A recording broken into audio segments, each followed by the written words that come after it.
adab berjalan ke tempat solat berjamaah. Adab ini sudah diingatkan oleh Allah Subhanahu wa taala dalam Al-Qur'anul Karim dalam surat Al-A'raf ayat, wahai anak cucu Adam, pakailah pakaianmu yang indah. Zina. Kalau zina, tentu di situ lebih semestinya dari sekedar hanya menutup aurat. Kalau pakaian yang indah tidak hanya sebatas menutup aurat. Pakailah pakaianmu yang indah. Ketika apa? Setiap kamu masuk ke masjid atau menuju ke masjid, kemudian makanlah dan minumlah dan jangan berlebihan. Sungguhnya Allah tidak menyukai orang-orang yang berlebih-lebihan. Nah, di sini ada kalimat khudzu zinatakum inda kulli masjidin. Nah, dari sanalah ulama merumuskan adab seseorang ketika menuju ke rumah Allah, ke bait min buyutillah, hendaklah dia keluar dalam keadaan apa? Dalam keadaan berpakaian yang rapi dan indah.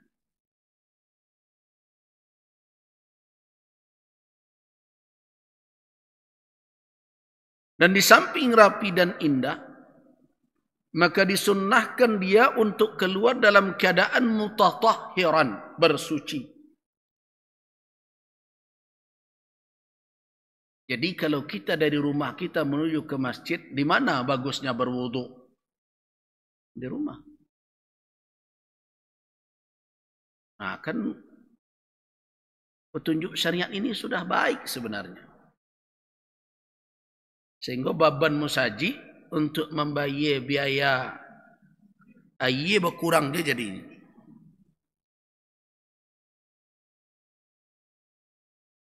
Dan ada pula pengurus masjid yang pusing membayar. Untung kalau surau kita tidak memakai air yang berbayar dari perusahaan. Gitu. Surau kita alhamdulillah 2 titik sumur digali di surau ini, airnya bersih sekali.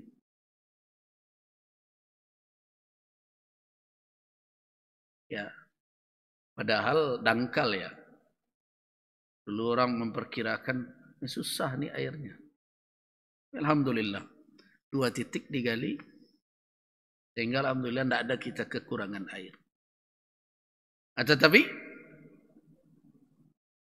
kita kembali kepada adab tadi. Sebaiknya di mana? Bersuci, membersihkan diri dan berwudu di rumah.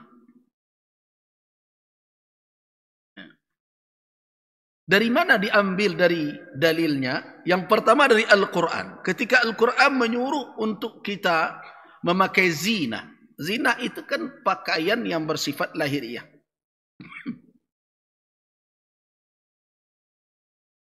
Yang katakan zina, baju, selendang atau apapun itu zina. Nah, tetapi tentu dari situ dapat difahami, tidak mungkin Allah menyuruh kita tampil dengan penampilan yang indah secara lahiriah, tetapi tidak bersih di balik yang dipakai itu. Bukankah di dalam Al-Quranul Karim, dalam surat Al-Baqarah, ayat 222, Allah nyatakan, innallaha yuhibbut tawwabin wa yuhibbul mutatahhirin. Jadi karena itu perintah untuk mengambil pakaian yang bagus dan indah secara lahiriah, terkandunglah di dalamnya tuntutan untuk membersihkan fisik dan tubuh kita dengan keadaan yang rapi dan bersih. Jadi perintah mengambil perhiasan itu, tidak mungkin baju rancak badan busuk, tidak mungkin. Penampilan lahir dari jauh membuat orang ingin mendekat. Tapi ketika orang laki, tidak mungkin mendorong orang untuk menjauh kembali. Jadi ketika kita berbicara zinatul haya atau zina dari sisi pakaian, maka tentu maknanya adalah zina zahira wa batina, zahir dan batin. Artinya yang tampil lahiriah dan yang di dalam juga bersih. Nah, karena itulah makanya hadis datang menjelaskan itu.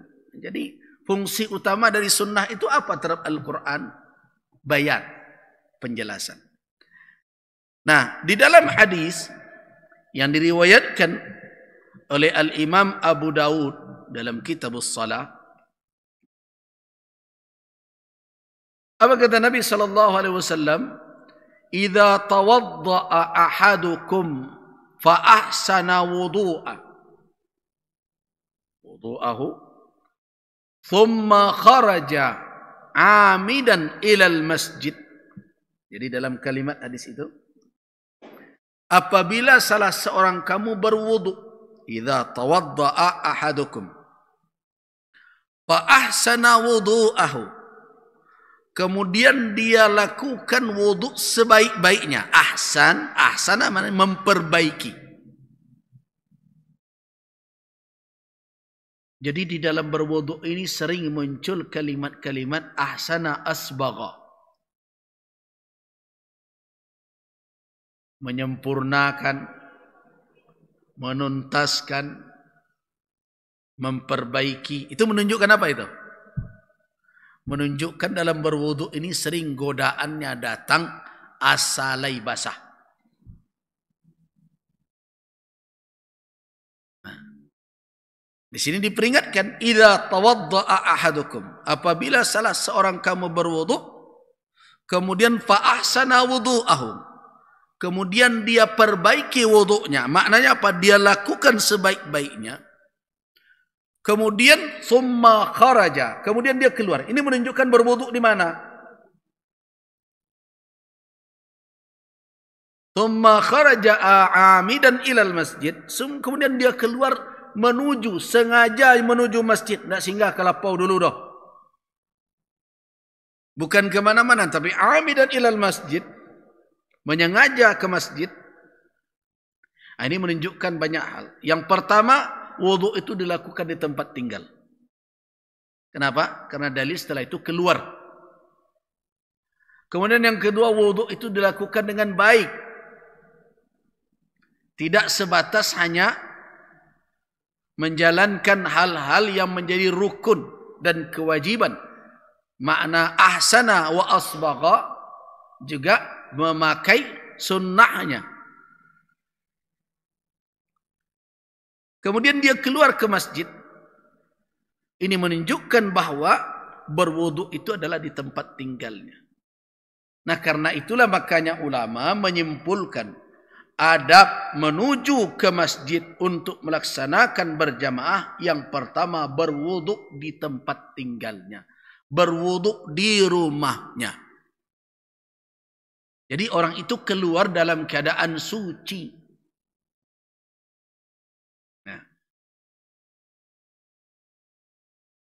Itu yang pertama. Kemudian kelanjutan dari hadis tadi adalah fala yasbikanna yadai fa innahu fi salatin. Kemudian jangan dia menyilang-nyilangkan jemarinya. Jadi berjalan tidak begini. Ini adalah cara yang tidak disenangi oleh Rasul kalau dalam keadaan beribadah. Termasuk juga duduk ketika mendengarkan khutbah, ketika Jumat dan berbagai macam, dimakruhkan oleh ulama.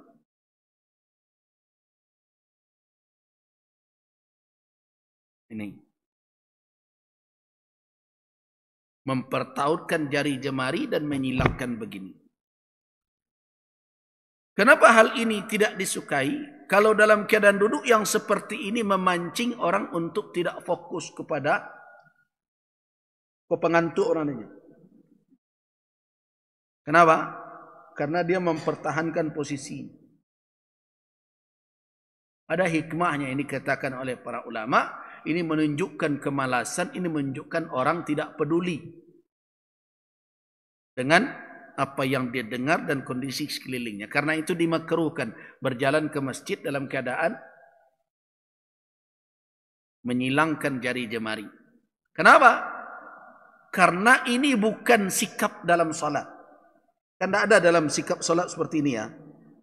Allahu Akbar kan ada begini. Nah, kenapa? Karena semenjak seseorang itu keluar dari rumah dengan memakai adab seperti tadi. Jadi rugi yang tidak memakai adab seperti tadi. Kenapa? Karena kata Nabi SAW, semenjak dia berwuduk dan keluar dari rumahnya dalam keadaan bersuci itu, kemudian nanti ada adab lainnya, orang tersebut telah terhitung berada di dalam solat. Apa maknanya?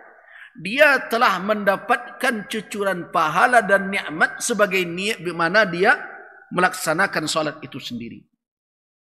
Nah, jadi bara rugi wak assalamualaikum tu.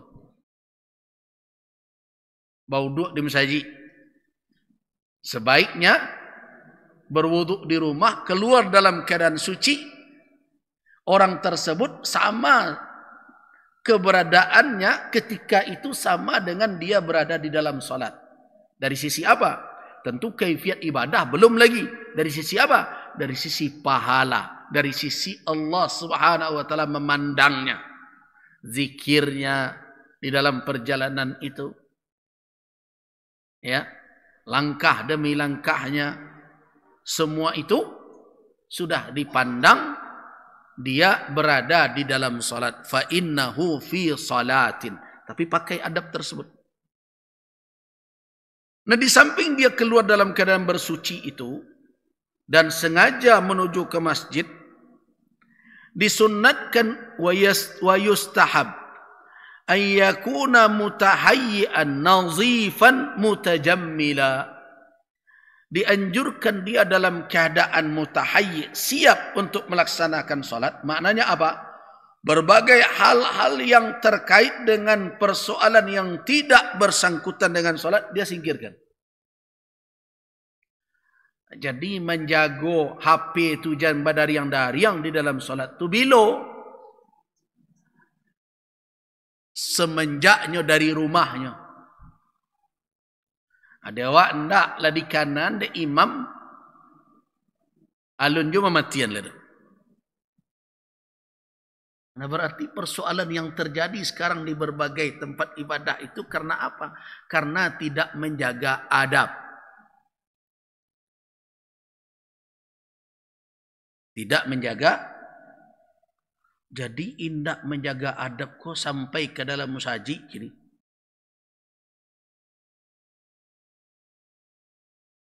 Jadi kalau awak ingin masyarakat ini menjaga etika dan moral, dari mana gerakan menjaga adab itu dimulai? Dari rumah Allah.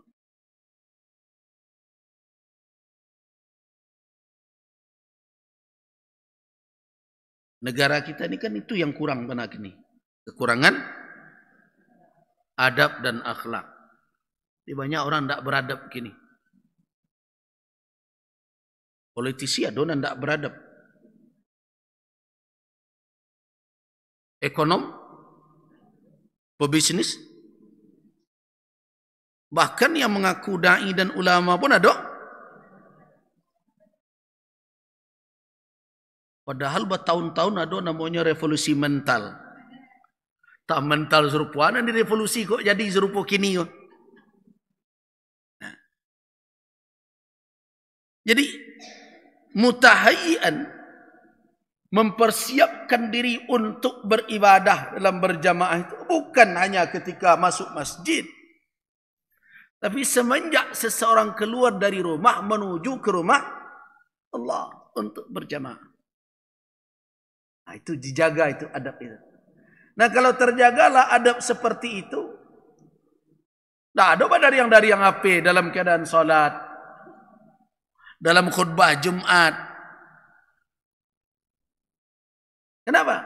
Karena orang ketika keluar dari rumahnya menuju ke rumah Allah, dia tahayya. Apa makna tahayya? Ai ista'adda, bersiap untuk berjamaah. Hanya itu tujuannya. Nah, makanya makna amidan ilal masjid. Ya, perhatikan hadis itu. Idza tawadda'a ahadukum fa ahsana wudu'ahu,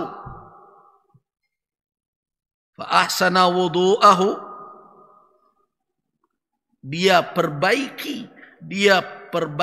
buat wudunya sebaik-baiknya, thumma kharaja amida, kemudian dia keluar amidan ya'madu, menyengaja hanya ke masjid. Itu maknanya tahayya. Dia telah mempersiapkan diri, turun dan sengaja ke masjid.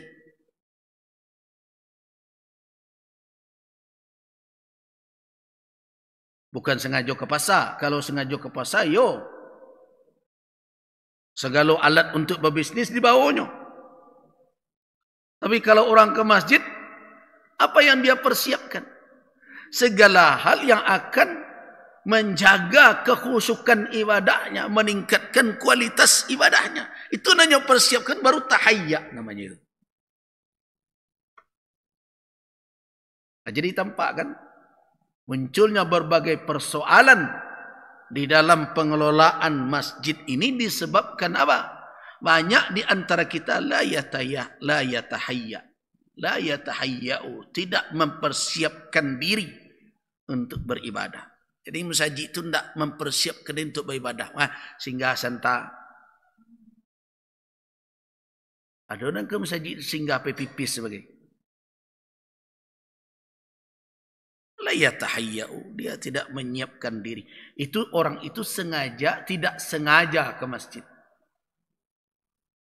Jadi orang yang mendapatkan pahala sama seperti orang sudah salat, pahala yang bercucuran, ketika dia itu amidan. Apa makna amidan? Amdan itu kan kesengajaan. Kalau ghaira amdin, tidak sengaja. Kata amdan artinya memang dia menyengaja untuk ke rumah Allah, melaksanakan apa? Ibadah. Kemudian fala yasbikanna yadaih, dia tidak menunjukkan sikap yang tidak sungguh. Nah, jadi betul-betul yang terlihat dari dirinya kesungguhan untuk menjalankan ibadah di rumah Allah. So, kalau dia melakukan tasbih, itu menunjukkan bahwa dia tidak fokus, tidak sabana nak ketujuh je itu. Menyambi. Berarti makna amin, dan di situ memang menyengaja datang ke rumah Allah. Nah, orang itulah semenjak dia keluar itu, semenjak dia mulai mempersiapkan diri, dia sudah berada di dalam salat. Apa maknanya itu? Pahalanya, keberadaannya di sisi Allah sudah sama dengan keberadaan dia di dalam salatnya. Kemudian merujuk kepada ayat yang kita bacakan tadi dalam surat Al-A'raf tadi, maka disunnahkan juga orang tersebut mutajammilan, memakai pakaian yang indah dan rapi, labisan libasa zinati, memakai pakaian yang sudah tidak sebatas menutup aurat, tetapi sudah dalam kategori yang indah sebagai perhiasan. Di pakaian masjid itu menutup aurat, rapi dan indah. Dan ingat, memakai pakaian dengan pakaian yang rapi dan indah itu sebenarnya adalah pakaian rutin seorang muslim. Jadi seorang muslim itu tidak boleh kusut, tidak berketentuan. Kalau kami di Solo, istilahnya gare BTB, tidak menantu. Sikuasa itu kan ya.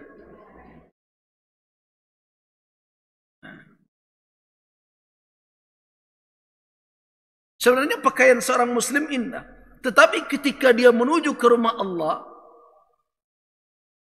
ditekankan lagi atau ditegaskan lagi, berpakaian indah itu bukan hanya penampilan, tetapi bahagian dari adab berjamaah. Nah, begitu. Ini berpakaian rapi dan indah itu adalah pakaian muslim. Iya, pakaian orang Islam. Orang Islam itu harus indah, rapi, menarik. Penampilannya itu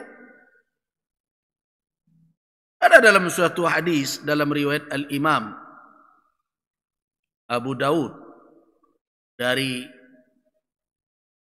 Malik Ibn Nadhalah,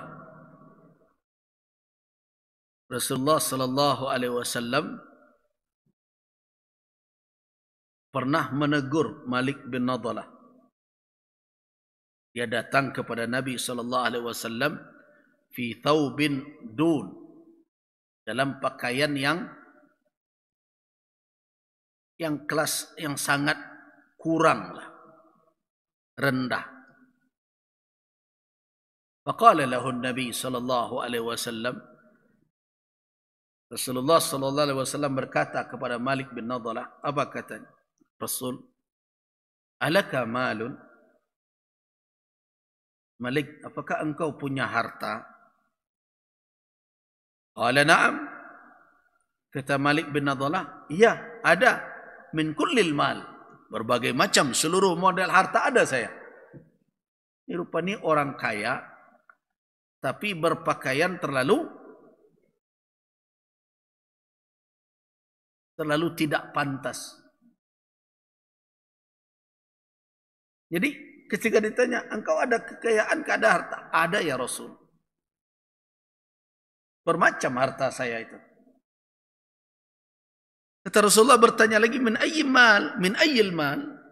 Apa harta engkau itu? Jenisnya apa? Kata Malik bin Nadhalah, qad atani Allahu min al-ibli wal ghanami wal khayli wal raqiq. Sesungguhnya Allah telah menganugerahkan kepada saya unta, ghanam, kambing. Jadi orang ini orang kaya rupanya. Punya unta, punya kambing, wal khayl, punya kuda, wal raqiq, bahkan dia punya budak. Ini kan orang berarti orang kaya sebenarnya. Tapi penampilannya seperti itu. Qala, apa kata Nabi? Ini nasihat untuk Malik bin Nadhalah dan nasihat untuk orang yang punya rezeki diberikan oleh Allah. Jangan berhujah dengan alasan zuhud dan berbagai macam. Kata Nabi, fa idza ataka Allahu malan falyura 'alaika atharu ni'matillah wa karamatihi. Maka apabila Allah telah menganugerahkanmu harta kekayaan, maka hendaklah terlihat alaika, atas diri engkau itu, dampak dari nikmat Allah dan kemuliaan yang diberikan oleh Allah kepadamu. Artinya apa? Jangan kusuk mereka penampilan. Kalau memang ada kekayaan, tampakkan bakeh harato nan diagi Allah tu ke engkau. Artinya apa? Seorang muslim yang punya rezeki diberikan oleh Allah tidak patut melecehkan dan merendahkan diri dengan pakaian yang sangat tidak patut untuk dia pakai. Jadi zuhud itu bukan berarti seseorang harus berpakaian compang-camping.